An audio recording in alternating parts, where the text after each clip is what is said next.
everyone, and welcome to the Ski the Kingdom show. This is our new podcast series where we're going to be looking to give more coverage, more awareness and more exposure to all the great things that are going on within the UK Snowsport scene. This first episode is all about tips for young athletes and what they can be doing to progress their snowsports careers right now. So let's get right into it. First of all, we're going to start with a roundup of what's happened over the past week in the UK Snowsport scene. Two things really stood out for us. First of all, round 2 of the Championship Ski and Snowboard edits were released, and it was really cool to see. The standard was always going to be high, it always is for Championship Ski and Snowboard, but this week everyone seemed to bring in a bit more creativity into their tricks, especially Mark Donnelly and Ed Hallett. The combinations and using the rails slightly differently while still keeping that same level of difficulty was super cool to see. We'll put all the links in the description too. And it also, I think the girls really came through this week. It was awesome to see Kirsty Muir stomping a Misty 5, Lara Shaw doing the amazing level of technicality she always does, and the really clean landing and loads of style in her landings. And also Lex Brown, perhaps the most perfect 5 you'll ever see on the Tamworth kicker. Loads of style, perfectly stomped, and also getting creative as well with her ski slide broken grind tail grab. It's really cool to see people being more creative and bringing some real unique flavour into their CSS edits. And the second thing was the huge announcement by Planks Clothing about their new grassroots video competition and UK tour. This is something Planks have been working really hard on behind the scenes for quite a while now, so it's exciting to finally see it launched and out there. If you haven't read about it, we'll put the link in the description. It's a really great way for people to get more involved with the scene, whether that's through putting an edit in for the competition or coming out to one of the tour stops. We know it's going to be an amazing series and really not one to miss out on. So links in the description, read all about it, and we look forward to seeing it at the stops. So for every show, we're going to aim to bring on a special guest, someone who's got particular expertise or knowledge about the subject area we're talking about. This week's all about what young athletes can be doing right now to help progress their careers, whether that's as an athlete or whether that's in different roles within the industry. Today's guest is someone who's got huge experience and been contributing to the UK Snowsport scene for many, many years now. He's Gareth Vogan, and I caught up with him earlier this week on Skype to chat through all he's up to. Hey Gareth, thank you very much for being our first guest on this podcast. I'm sure the vast majority of people in the UK Snowsports community know who you are, but for the one or two that don't, give us a quick introduction about yourself and your backstory. I'm Gareth Vogan. I'm a 25-year-old snowsports enthusiast. I've ended up as the head of communications for Snowsport England.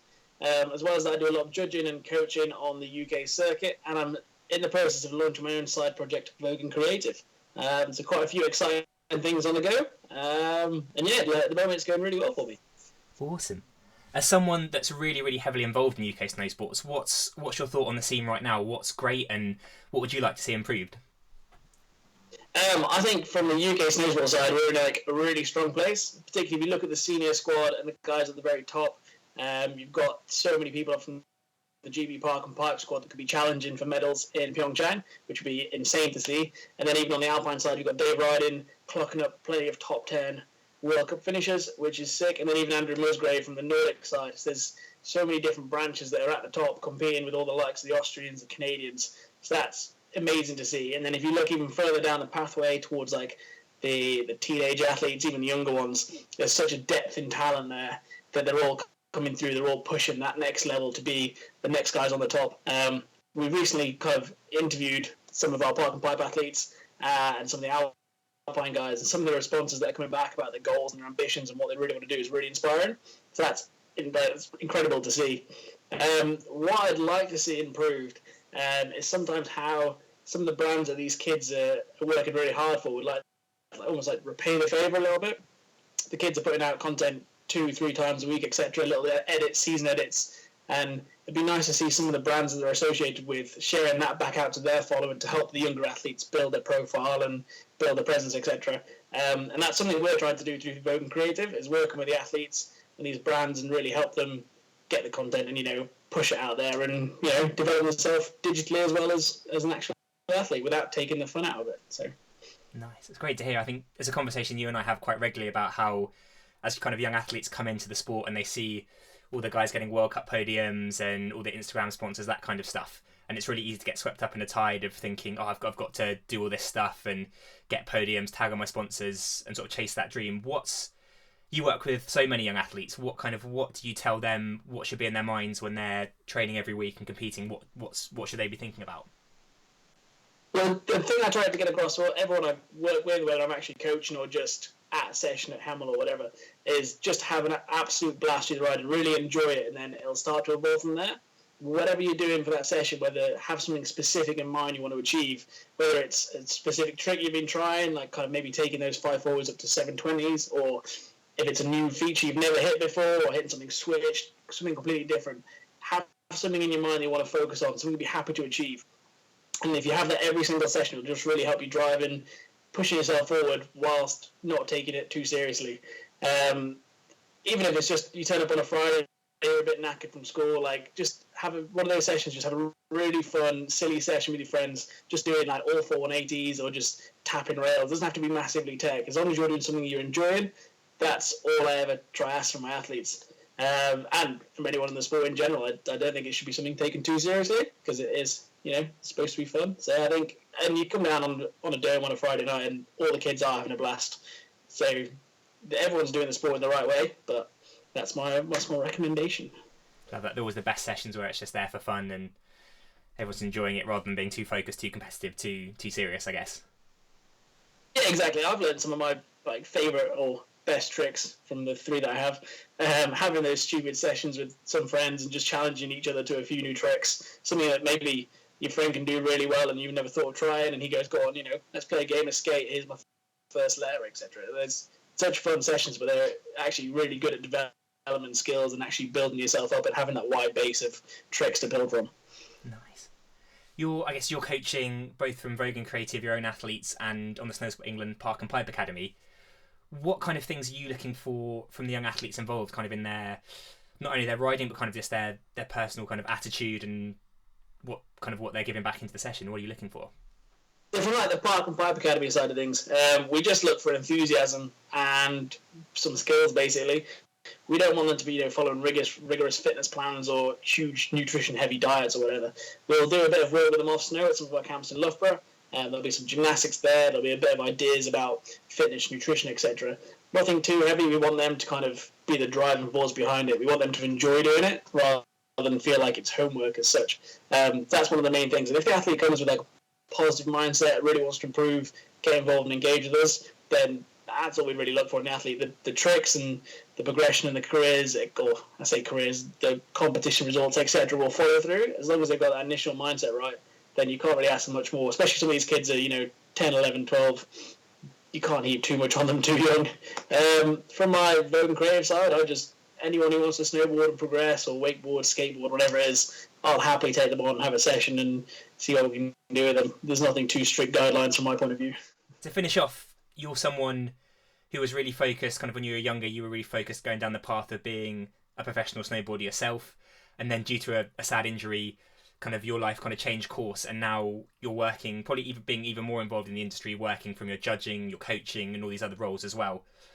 I think it's something that no one kind of really talks about, but there's going to come a point in every athlete's career when skiing and snowboarding can't be your full-time profession. What advice would you kind of give to the young skiers and snowboarders who maybe right now are focused on their performance to kind of keep what they can be doing right now to keep doors open and be going on the right way to get opportunities like yours later down the line in life?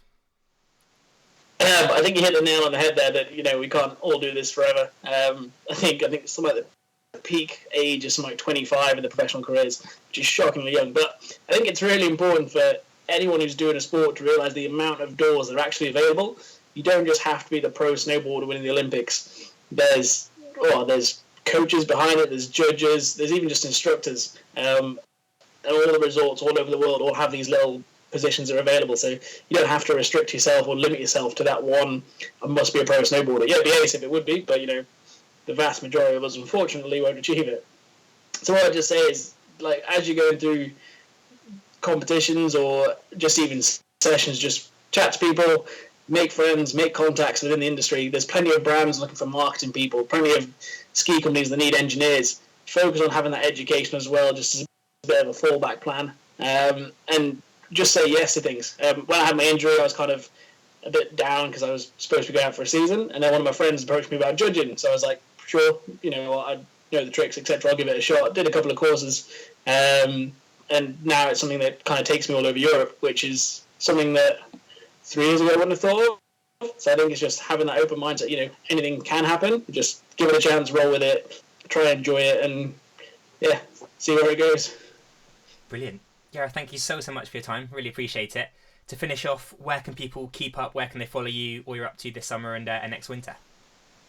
So for me personally, I'm on all sorts of social media channels. Everything's pretty much at Gareth Vogan. My blog is itsajudgeslife.co.uk, where I kind of make notes of all my little competitions I go to and some general snow sport ramblings. In terms of Vogan Creative, everything's at Vogan Creative. The Facebook page is coming soon. I'm working on the website at the moment. We're active on Instagram, we're on Twitter, so if you want to know more, get in touch. We're happy to do shout-outs, etc. And in terms of shout-outs, I'd just like to say a massive thanks to the sponsors, to Syndicate and Slug Optics, who've given me a lot of support for the lack of competitions and stuff I've been doing. So I'm superbly grateful to be supported and working with a couple of UK brands. They're doing amazing things and they're helping athletes as well, so that's always incredible to be a part of. We're going to look ahead now to what's coming up in the UK Snowsport scene within the next few weeks, and there's one main thing that really stands out. That's on Friday the 4th of August. It's Fridge Bangers' summer party event. It's been a really great year for Fridge Bangers and great to see them getting more awareness and more exposure for what they're doing. They've organised an all-day ski event at Snowzone Milton Keynes. There's a jib wax competition in the evening, and we know it's going to be a great day and one you're not going to want to miss. So links in the description, and hopefully see as many of you as we can there.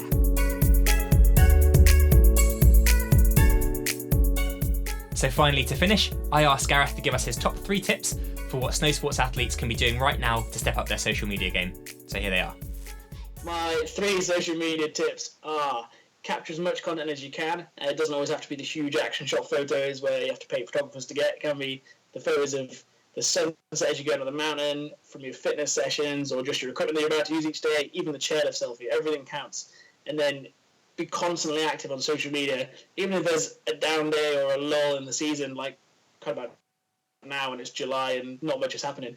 Throw back to that power days in January or it felt so good to land that trick sort of thing. There's so many stuff you can look back on in the season and put it through. You don't need to be doing stuff all the time, but if you make everyone think you're doing stuff all the time, it works out really well. And then thirdly, just engage with people. Chat to brands, tag brands, chat to Snowsport England, because we're more than happy to share content.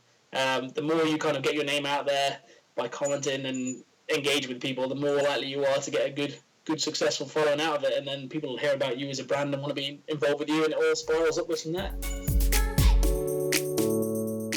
So thank you very much for checking out the first episode of the Ski the Kingdom show. We appreciate, as the first one, it's not going to be perfect and can definitely be improved. So if you've got any feedback, please leave it in the comments below. If you've got any questions as well, we'll try and answer them in the next one. You can email them to me, jack@skithekingdom.co.uk, or comment below as well, and we'll see you next time.